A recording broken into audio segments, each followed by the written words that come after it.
প্রিয় শিক্ষার্থী বন্ধুরা, আশা করি তোমরা সবাই ভালো আছো এবং সুস্থ আছো। আমি ভালো আছি। বাগডাঙ্গা দেওয়াকলা মাধ্যমিক বিদ্যালয়ের অনলাইন ক্লাস থেকে তোমাদের সকলকে শুভেচ্ছা। আমি সবুজ মণ্ডল, সহকারী শিক্ষক। আমি আজ তোমাদের ইংরেজি দ্বিতীয় পত্র গ্রামারের সেন্টেন্স নিয়ে আলোচনা করব। তাহলে শিক্ষার্থী বন্ধুরা, আজ এই পাঠ শেষে তোমরা কি কি অর্জন করবে চলো একটু দেখে নিই। You will be able to say about definition and structure of sentence. তোমরা সেন্টেন্সের সংজ্ঞা এবং গঠন সম্পর্কে বলতে পারবে। You will be able to describe about various types of sentences according to their meaning. অর্থ অনুসারে সেন্টেন্সের প্রকারভেদ তোমরা বর্ণনা করতে পারবে। তো শিক্ষার্থী বন্ধুরা, চলো শুরু করা যাক। সেন্টেন্স, ইংরেজিতে সেন্টেন্স, বাংলায় বলে বাক্য। A word or a group of words which makes a complete sense is called a sentence. অর্থাৎ যে শব্দ বা শব্দ সমষ্টি পরিপূর্ণ অর্থ প্রকাশ করে তাকে বাক্য বা সেন্টেন্স বলে। যেমন Robi is my brother, brother my is Robi. শিক্ষার্থী বন্ধুরা, এখানে লক্ষ্য করো, রবি ইজ মাই ব্রাদার, প্রথমে আছে রবি। রবি হচ্ছে সাবজেক্ট, তারপরে আছে ইজ, ইজ হচ্ছে ভার্ব, মাই ব্রাদার হচ্ছে অবজেক্ট বা এক্সটেনশন। তাহলে এখানে ওই একই শব্দগুলো রয়েছে, ব্রাদার, মাই, ইজ, রবি। প্রথম সেন্টেন্সে রবি ইজ মাই ব্রাদার, অর্থাৎ রবি হচ্ছে আমার ভাই। তারপরের যে ওই সেন্টেন্সটাই যেভাবে সাজানো হয়েছে, ব্রাদার মাই ইজ রবি, ভাই আমার হয় রবি, এটা একটা কমপ্লিট সেন্স বা পরিপূর্ণ অর্থ প্রকাশ করতে ব্যর্থ। আমার ভাই রবি, ভাই আমার রবি হয় না। অর্থাৎ ইংরেজি সেন্টেন্স গঠনের কিছু নিয়ম রয়েছে, সেই নিয়ম অনুসরণ করেই আমাদেরকে সেন্টেন্স গঠন করতে হবে।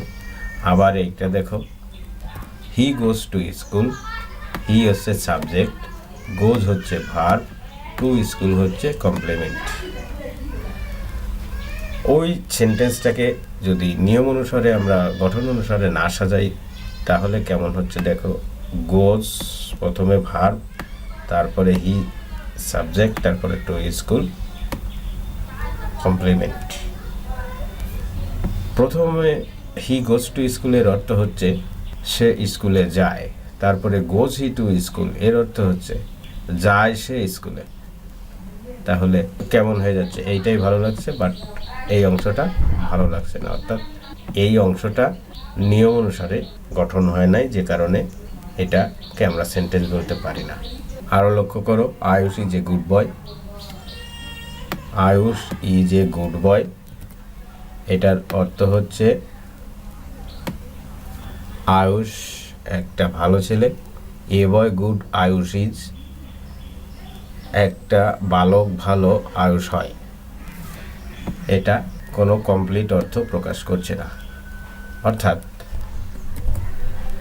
আয়ুষ ইজ এ গুড বয়, এটা ভালো লাগছে, আয়ুষ একটা ভালো ছেলে। তাহলে শিক্ষার্থী বন্ধুরা লক্ষ্য করো, এই পার্টে, এই যে পার্টটা রয়েছে, এখানে যে সেন্টেন্স তিনটে রয়েছে, সে সেন্টেন্স তিনটের মধ্যে একটু আমরা লক্ষ্য করি।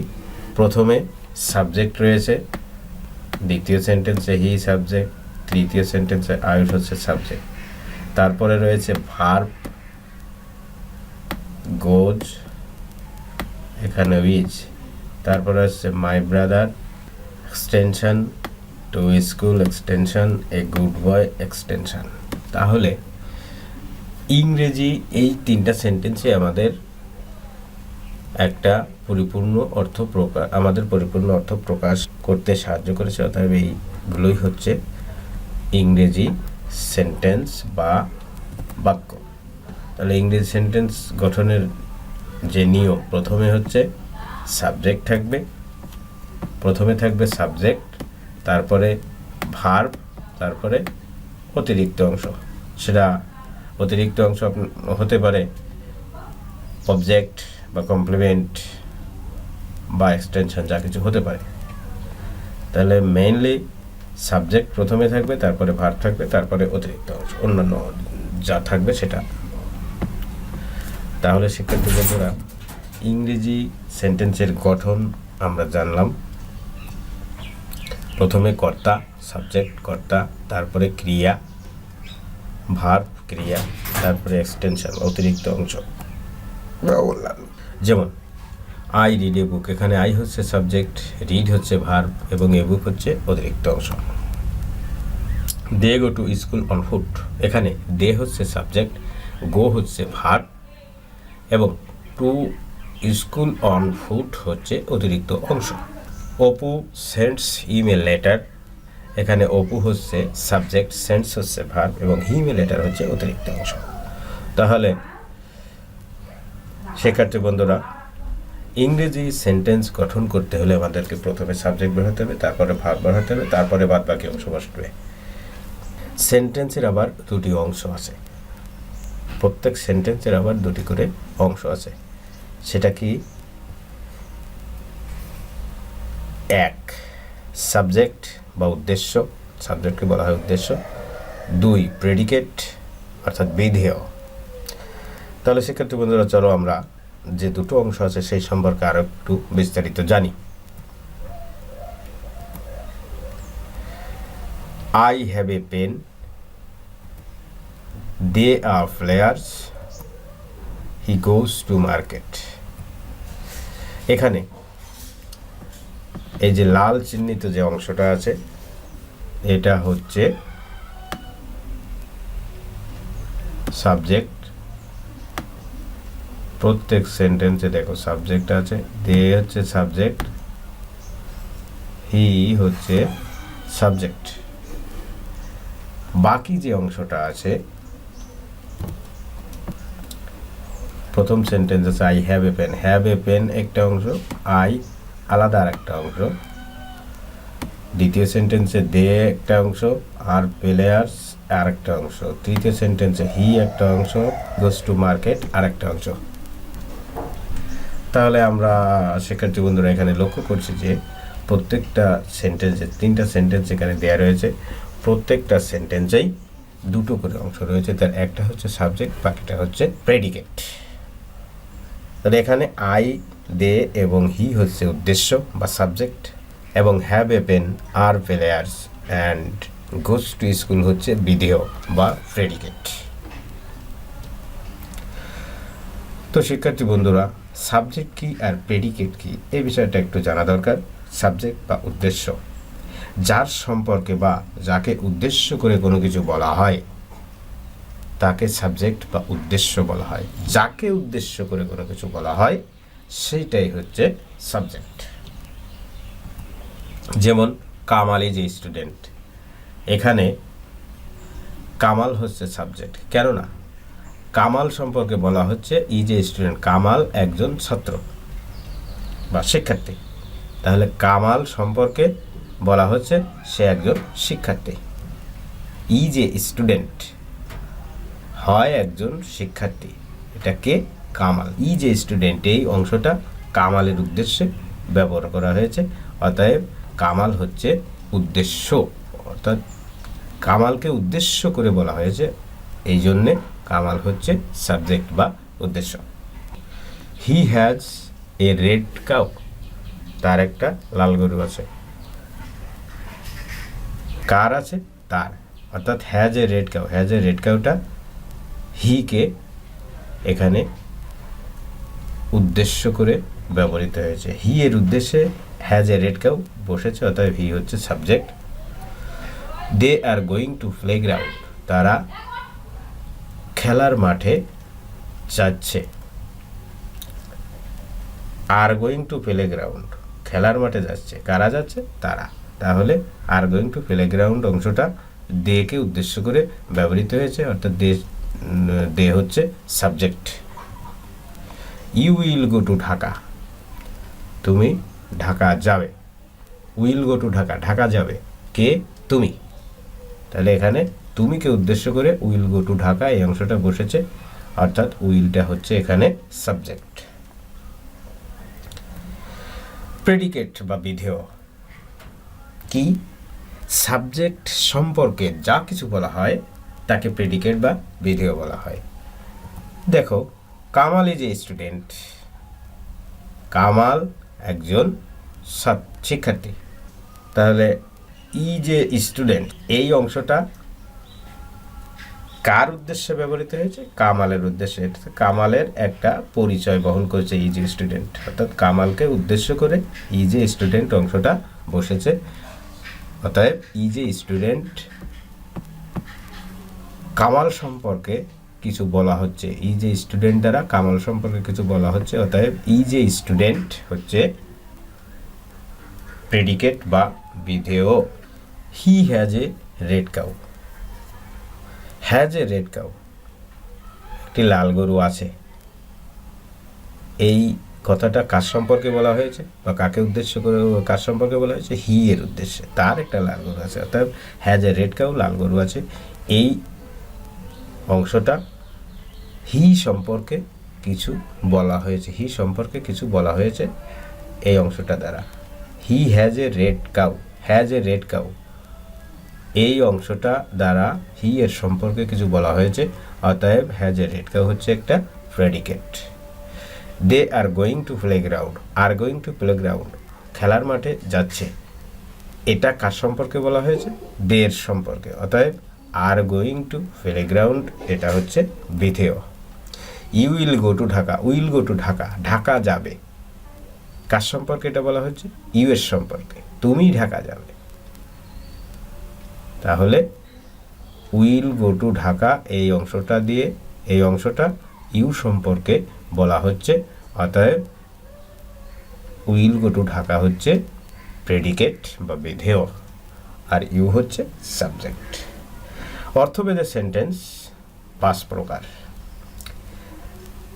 1 অ্যাসার্টিভ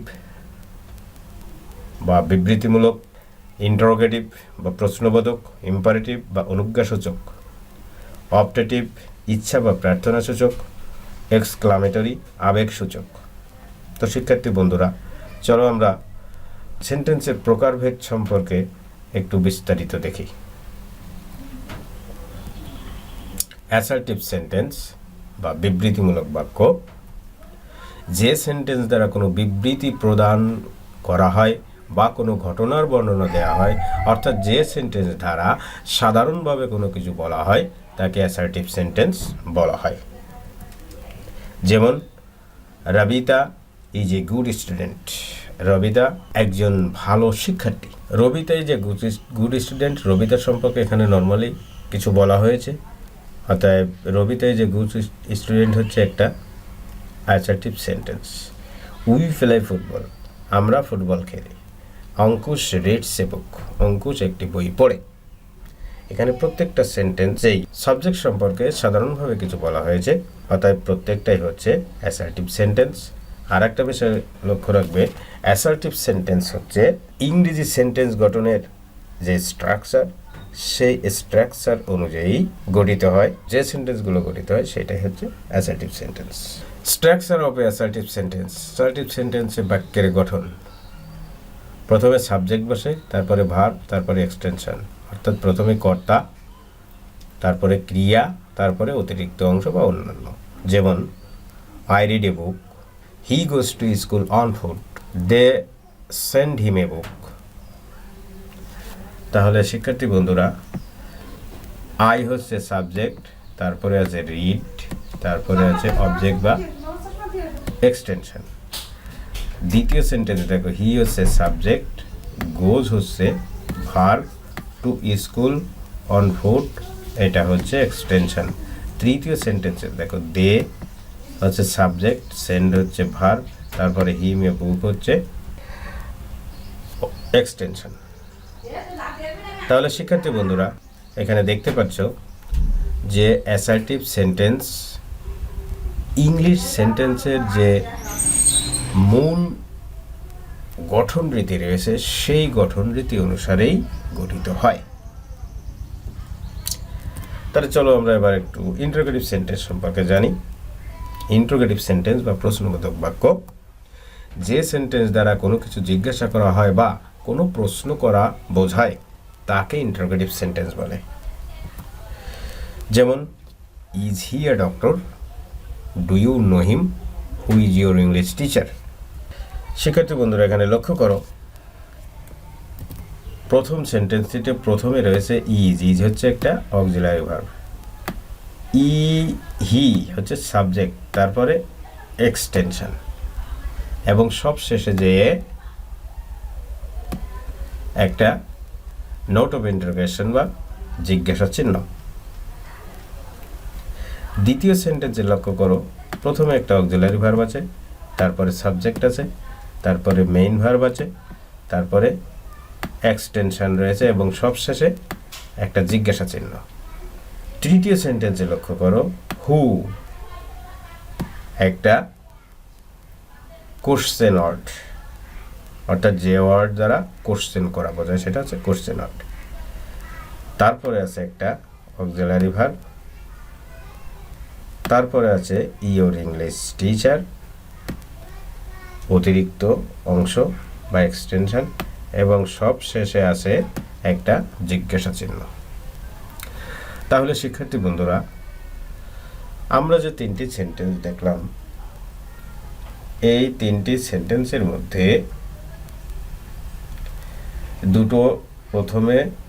দুটো সেন্টেন্সে প্রথমে রয়েছে অক্সিলারি ভার্ব, তারপরে সাবজেক্ট, এবং তৃতীয় সেন্টেন্সের রয়েছে প্রথমে কোশ্চেন ওয়ার্ড, তারপরে অক্সিলারি ভার্ব এবং তারপরে এক্সটেনশন। তাহলে এই তিনটা সেন্টেন্স থেকে আমরা বুঝতে পারছি যে ইন্টারোগেটিভ সেন্টেন্স বা প্রশ্নবোধক বাক্য গঠনের কয়েকটা রীতি রয়েছে। চলো আমরা দেখে নিই ইন্টারোগেটিভ সেন্টেন্স বা প্রশ্নবোধক বাক্য গঠনের জন্য কয়টা রীতি রয়েছে। স্ট্রাকচার অফ ইন্টারোগেটিভ সেন্টেন্স, প্রশ্নবোধক বাক্যের গঠন। ইন্টারোগেটিভ সেন্টেন্স কয়েকভাবে গঠিত হয়। যেমন গঠন 1, সেন্টেন্সে যদি অক্সিলারি ভার্ব বা সাহায্যকারী ভার্ব থাকে তবে প্রথমে অক্সিলারি ভার্ব বসবে, তারপরে সাবজেক্ট বসবে, তারপরে প্রিন্সিপাল ভার্ব বা বসবে, তারপরে এক্সটেনশন এবং সব শেষে জিজ্ঞাসা চিহ্ন। সাহায্যকারী ভার্ব, তারপরে সাবজেক্ট, তারপরে মূল ভার্ব, তারপরে অতিরিক্ত অংশ এবং সবশেষে জিজ্ঞাসা চিহ্ন বসবে। যেমন he is eating rice, you can play football, they have done it. শিক্ষার্থী বন্ধুরা এখানে লক্ষ্য করো এখানে প্রথমে রয়েছে হি সাবজেক্ট, তারপরে রয়েছে ইজ ইটিং রাইস, অর্থাৎ এখানে সাবজেক্ট রয়েছে, তারপরে অক্সিলারি ভার্ব রয়েছে। ইউ ক্যান প্লে ফুটবল, এখানে ইউ হচ্ছে সাবজেক্ট, তারপরে অক্সিলারি ভার্ব রয়েছে। দে হ্যাভ ডান ইট, দে হচ্ছে সাবজেক্ট, হ্যাভ হচ্ছে অক্সিলারি ভার্ব।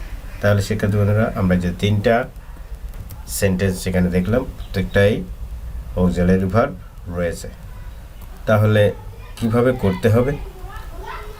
নিয়ম অনুযায়ী হি ইজ ইটিং রাইস এর অক্সিলারি ভার্ব ইজটা প্রথমে বসবে, গঠন অনুযায়ী ইজটা প্রথমে বসবে, তারপরে সাবজেক্ট বসবে, তারপরে প্রিন্সিপাল ভার্ব বসবে এবং সবশেষে একটা জিজ্ঞাসা চিহ্ন। তাহলে এখানে ইজ হচ্ছে অক্সিলারি ভার্ব, তারপরে সাবজেক্ট রয়েছে, তারপরে মূল ভার্ব রয়েছে, তারপরে বাকি অংশ রয়েছে এবং সবশেষে একটা জিজ্ঞাসা চিহ্ন রয়েছে। আমরা দ্বিতীয় সেন্টেন্সে লক্ষ্য করি ইউ ক্যান প্লে ফুটবল, এখানে ক্যান হচ্ছে অক্সিলারি ভার্ব, প্লে হচ্ছে মূল ভার্ব এবং ইউ হচ্ছে সাবজেক্ট আর ফুটবল হচ্ছে অতিরিক্ত অংশ। তাহলে এখানে আমাদের কিভাবে করতে হবে, ক্যানটা আসবে প্রথমে, কারণ এটা হচ্ছে অক্সিলারি ভার্ব। তাহলে ক্যান, তারপরে সাবজেক্ট, ক্যান প্রথমে আসলো অক্সিলারি ভার্ব, তারপরে ইউ হচ্ছে সাবজেক্ট, তারপরে প্লে হচ্ছে মূল ভার্ব এবং ফুটবল হচ্ছে অতিরিক্ত অংশ এবং সবশেষে একটা জিজ্ঞাসা চিহ্ন। অনুরূপভাবে আমরা তৃতীয় সেন্টেন্সটা লক্ষ্য করি। এখানে দে হ্যাভ ডান ইট, এখানে দে হচ্ছে সাবজেক্ট, হ্যাভ হচ্ছে অক্সিলারি ভার্ব, ডান হচ্ছে মেইন ভার্ব এবং ইট হচ্ছে অতিরিক্ত অংশ এবং শেষে ফুল স্টপ রয়েছে।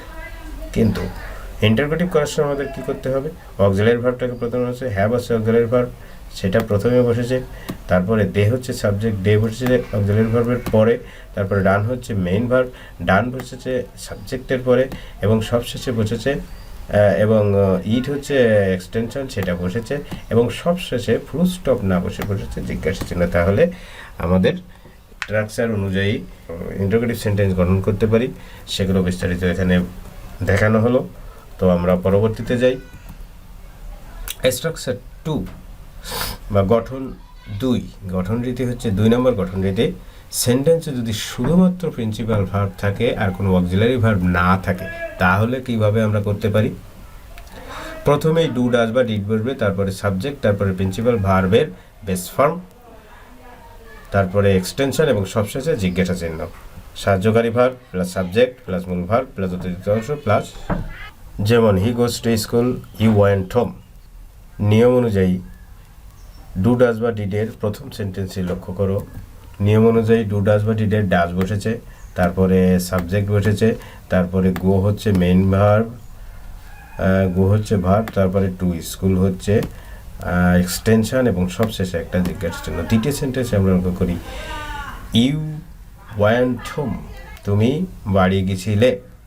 তাহলে নিয়ম অনুযায়ী এটা আছে ইউ হচ্ছে সাবজেক্ট, তারপরে আছে ওয়েন্ট হচ্ছে গো এর পাস্ট ফর্ম, অর্থাৎ এটা পাস্ট ইনডেফিনিট সেন্টেন্স। পাস্ট টেন্সের ক্ষেত্রে প্রথমেই ডিড বসবে, ডিড বসেছে, তারপরে সাবজেক্ট বসেছে ইউ, তারপরে ওয়েন্টের প্রেজেন্ট ফর্ম গো বসেছে এবং হোম হচ্ছে এক্সটেনশন এবং সবশেষে একটা জিজ্ঞাসা চিহ্ন। অতএব সেন্টেন্সের 2 নম্বর গঠন রীতি অনুযায়ী আমাদের সেন্টেন্সগুলো গঠিত হয়েছে। অতএব এই নিয়মটি সম্পর্কে আমরা জেনে গেলাম।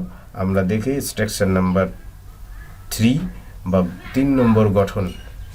সেন্টেন্সে যদি অ্যাম, ইজ, আর, ওয়াজ, ওয়্যার এটা প্রিন্সিপাল ভার্ব হিসাবে থাকে, তাহলে কিভাবে আমাদের ইন্টারোগেটিভ সেন্টেন্সের গঠন কি হবে সেটা আমরা একটু দেখি। অ্যাম, ইজ, আর, ওয়াজ, ওয়্যার যদি প্রথমে বসবে, তারপরে সাবজেক্ট বসবে, তারপরে এক্সটেনশন এবং সবশেষে জিজ্ঞাসা চিহ্ন। যেমন হি ইজ এ ডক্টর, এই সেন্টেন্সটিতে ইজ ছাড়া অন্য কোনো ভার্ব নেই, অর্থাৎ ইজ হচ্ছে এখানে মেইন ভার্ব। দ্বিতীয় সেন্টেন্সটি দেখো you are a good boy, আর ছাড়া অন্য কোনো ভার্ব নেই, তবে আর হচ্ছে এখানে principal verb. I was a student of class 6 in 2020, এই সেন্টেন্সটিতে ওয়াজ ছাড়া অন্য কোনো ভার্ব নেই, অতএব এখানে ওয়াজ হচ্ছে মেইন ভার্ব। তাহলে অ্যাম, ইজ, আর, ওয়াজ, আর এগুলো মেইন ভার্ব হিসেবে আমরা 3টা সেন্টেন্স দেখলাম। তাহলে কিভাবে আমাদের স্ট্রাকচার অনুযায়ী কী হবে ইন্টারোগেটিভ সেন্টেন্স আমরা একটু লক্ষ্য করি। Is he a doctor, am, is, are, was, আর এগুলো যদি প্রিন্সিপাল ভার্ব হিসেবে থাকে তাহলে ওই ভার্বটাই প্রথমে বসবে, তারপরে সাবজেক্ট বসবে, তারপরে বাকি অংশ বসবে এবং সবশেষে একটা জিজ্ঞাসা চিহ্ন বসবে। You are a good boy, are you a good boy, are হচ্ছে এখানে মেইন ভার্ব হিসেবে বসেছে, অতএব আরই প্রথমে বসবে, তারপরে সাবজেক্ট, তারপরে বাকি অংশ এবং সবশেষে জিজ্ঞাসা চিহ্ন। অনুরূপভাবে Ajay a student of class 6 in 2020। আমরা পরবর্তীতে লক্ষ্য করি স্ট্রাকচার নং 4 গঠন রীতি নম্বর 4 নম্বর গঠন রীতি। সেন্টেন্সে যদি has, have, had principal verb বা মূল ভার্ব হিসেবে থাকে তবে 2ভাবে ইন্টারোগেটিভ সেন্টেন্স করা যায়। দেখি আমরা এটা কীভাবে। হ্যাজ, হ্যাভ, হ্যাড প্রথমে বসাতে হবে, হ্যাজ, হ্যাভ, হ্যাডের যেটা থাকবে সেটা প্রথমে বসাতে হবে, তারপরে সাবজেক্ট বসবে, তারপরে বাকি অংশ এবং সবশেষে জিজ্ঞাসা চিহ্ন। 1 নম্বর উপায়। 2 নম্বর উপায় কি, ডু ডাজ বা ডিডির একটা বসবে, তারপরে সাবজেক্ট বসবে, তারপরে হ্যাভ বসবে, তারপরে এক্সটেনশন বসবে এবং সবশেষে জিজ্ঞাসা চিহ্ন বসবে। যেমন হি হ্যাজ এ ব্রাদার, তার একটা ভাই আছে। You have a nice pen, তোমার একটা সুন্দর কলম আছে। এখানে প্রথম সেন্টেন্সে হ্যাজ হ্যাভ হ্যাডের হ্যাজ রয়েছে এবং দ্বিতীয় সেন্টেন্সে হ্যাজ হ্যাভ হ্যাডের হ্যাভ রয়েছে। তাহলে চলো আমরা 1 নম্বর উপায়টা কিভাবে করা যায় সেটা একটু দেখি। হ্যাজ হি এ ব্রাদার, অর্থাৎ হ্যাজ এখানে মূল ভার্ব হিসেবে আছে এবং ওই হ্যাজই প্রথমে বসেছে, তারপরে হি সাবজেক্ট বসেছে, তারপরে বাকি অংশ বসেছে, সবশেষে জিজ্ঞাসা চিহ্ন। অনুরূপভাবে দ্বিতীয় সেন্টেন্সে হ্যাভ ছাড়া অন্য কোনো ভার্ব নেই, অর্থাৎ হ্যাভ এখানে মূল ভার্ব হিসেবে আছে, তাহলে হ্যাভই প্রথমে বসেছে। ইন্টারোগেটিভ গঠন করার সময় হ্যাভ প্রথমে বসেছে, তারপরে সাবজেক্ট বসেছে, তারপরে এ নাইস পেন অর্থাৎ অতিরিক্ত অংশ বসেছে এবং সবশেষে জিজ্ঞাসা চিহ্ন বসেছে। 2 নম্বর উপায়ে কি করা যায় আমরা দেখি। হ্যাজ মেইন ভার্ব হিসেবে আছে, হি হ্যাজ এ ব্রাদার এখানে হ্যাজ মেইন ভার্ব হিসেবে আছে। তাহলে 1 নম্বর গঠন রীতি অনুযায়ী কীভাবে করতে আমরা দেখেছি, দুইভাবে করা যায় যেহেতু, তাহলে দ্বিতীয় কোন উপায়ে করা যায় সেটা এখানে দেখব আমরা। দ্বিতীয় উপায়ে প্রথমে ডু ডাজ বা ডিডির একটা বসবে, তারপরে সাবজেক্ট বসবে, তারপরে হ্যাভ বসবে, তারপরে অতিরিক্ত অংশ এবং সবশেষে জিজ্ঞাসা চিহ্ন। তাহলে হি হ্যাজ এ ব্রাদার এখানে হ্যাজ রয়েছে। ডু ডাজ বা ডিডের কোনটা বসবে সেটা আমরা নির্ণয় করব কিভাবে। দেখতে হবে সাবজেক্ট কি আছে, সাবজেক্টের নাম্বার ও পার্সন কি আছে এবং কোন টেন্স আছে। এখানে হি হ্যাজ এ ব্রাদার এখানে আছে প্রেজেন্ট টেন্স, আর সাবজেক্টের নাম্বার পার্সন কি আছে, subject third person singular number. তাহলে সাবজেক্ট যদি থার্ড পার্সন সিঙ্গুলার নাম্বার হয় তাহলে টু ডু ভার্বের ডাজ বসে প্রথমে, ডাজ বসবে প্রথমে। তাহলে does he have a brother, and হ্যাজের পরিবর্তে এখানে হ্যাভ হয়ে গিয়েছে, কারণ ডু ডাজ বা ডিড যেটাই বসে করে গেল তারপরে সাবজেক্ট বসবে, তারপরে মেইন ভার্বের বেস ফর্ম বসবে, এটা যেন খেয়াল থাকে। এবং তারপরে সবচেয়ে পরে রয়েছে এ ব্রাদার এক্সটেনশন এবং সবশেষে একটা জিজ্ঞাসা চিহ্ন রয়েছে। অনুরূপভাবে আমরা দ্বিতীয় সেন্টেন্সটি লক্ষ্য করি। You have a nice pen, এখানে হ্যাভ ছাড়া অন্য কোনো ভার্ব নেই, অর্থাৎ হ্যাভ মূল ভার্ব হিসেবে আছে। তাহলে এখানে টেন্স আছে প্রেজেন্ট টেন্স, আর সাবজেক্ট ইউ হচ্ছে সেকেন্ড পারসন সিঙ্গুলার নাম্বার। তাহলে প্রথমে কি বসবে, প্রথমে ডু বসবে। শুধুমাত্র সাবজেক্ট যদি থার্ড পারসন সিঙ্গুলার নাম্বার হয় এবং টেন্স যদি প্রেজেন্ট টেন্স হয় তাহলে প্রথমে ডাজ বসে। আর যদি প্রেজেন্ট টেন্সে সাবজেক্টের নাম্বার ও person third person singular number ছাড়া অন্য নাম্বার এবং পারসনের বেলায় প্রেজেন্ট টেন্সের ক্ষেত্রে সবসময় ডু বসবে।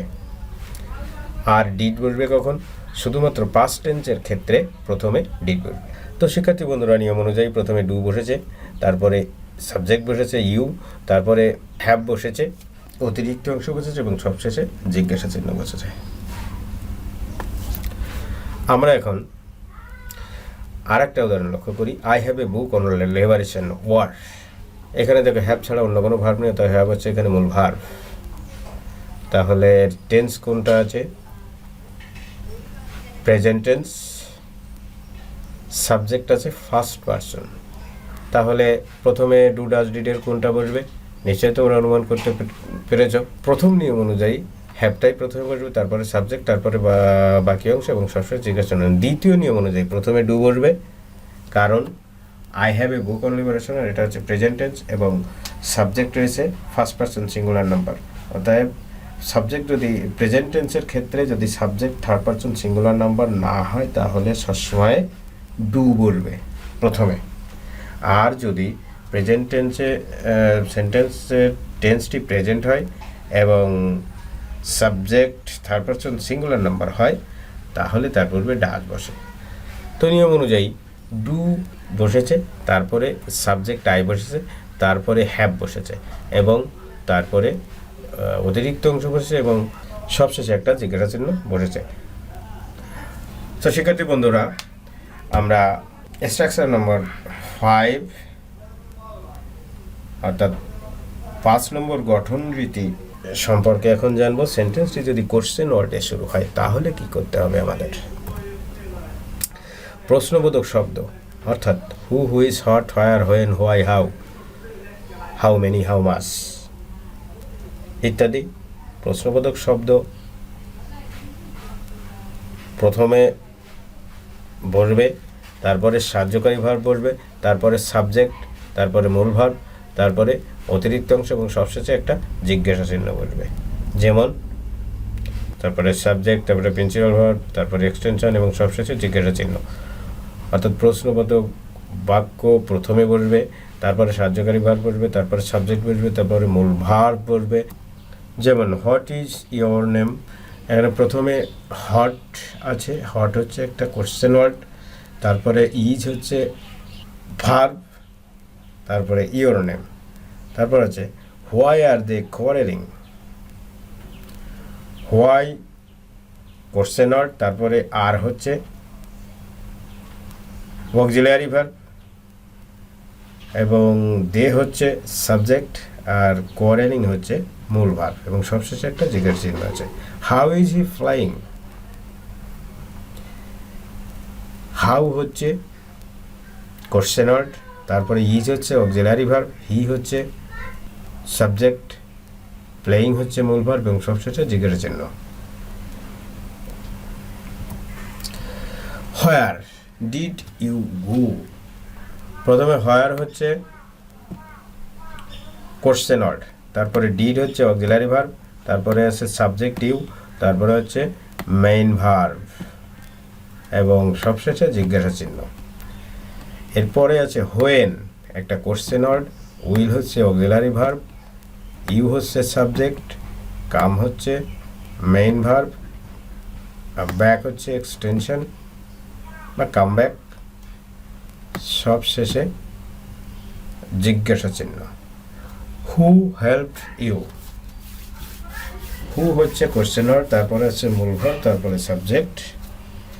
হু is going with you, who হচ্ছে কোশ্চেন ওয়ার্ড, ইজ হচ্ছে অক্সিলিয়ারি ভার্ব, গোয়িং হচ্ছে মেইন ভার্ব, উইথ ইউ হচ্ছে অতিরিক্ত অংশ এবং সবশেষে জিজ্ঞাসা চিহ্ন। শিক্ষার্থী বন্ধু এখানে লক্ষ্য রাখবে, হু যদি নিজে সাবজেক্ট হয় তবে অ্যাফার্মেটিভ সেন্টেন্স বা হ্যাবোধক বাক্যে টু ডু ভার্ব সাহায্যকারী ভার্বের প্রয়োজন হয় না, কিন্তু নেগেটিভ সেন্টেন্সে অর্থাৎ নাবোধক বাক্যে এর ক্ষেত্রে টু ডু সাহায্যকারী ভার্ব ব্যবহার করতে হয়। তো শিক্ষার্থী বন্ধুরা আজকের পাঠ এই পর্যন্তই। বাড়ির কাজ দিতে চাই, হোমওয়ার্ক, সেটা কি দেখে নাও, বাড়িতে বসে আরও পড়বে ও চর্চা করবে। তো শিক্ষার্থী বন্ধুরা আশা করি তোমরা বাড়িতে বসে পড়াশোনা করবে এবং চর্চা করবে এবং প্রত্যেক ক্লাস শেষে যে বাড়ির কাজগুলো দেয়া থাকবে তোমাদের করার জন্য সেটা অবশ্যই করবে এবং স্কুল যখন খুলবে তখন তোমাদের বিষয় শিক্ষককে অবশ্যই সেটা দেখাবে। তো শিক্ষার্থী বন্ধুরা আজ আর নয়, আজ এ পর্যন্তই। পরবর্তীতে অন্য কোনো বিষয় নিয়ে আমি তোমাদের সামনে হাজির হব। ততদিন পর্যন্ত সবাই ভালো থেকো, সুস্থ থেকো। ধন্যবাদ।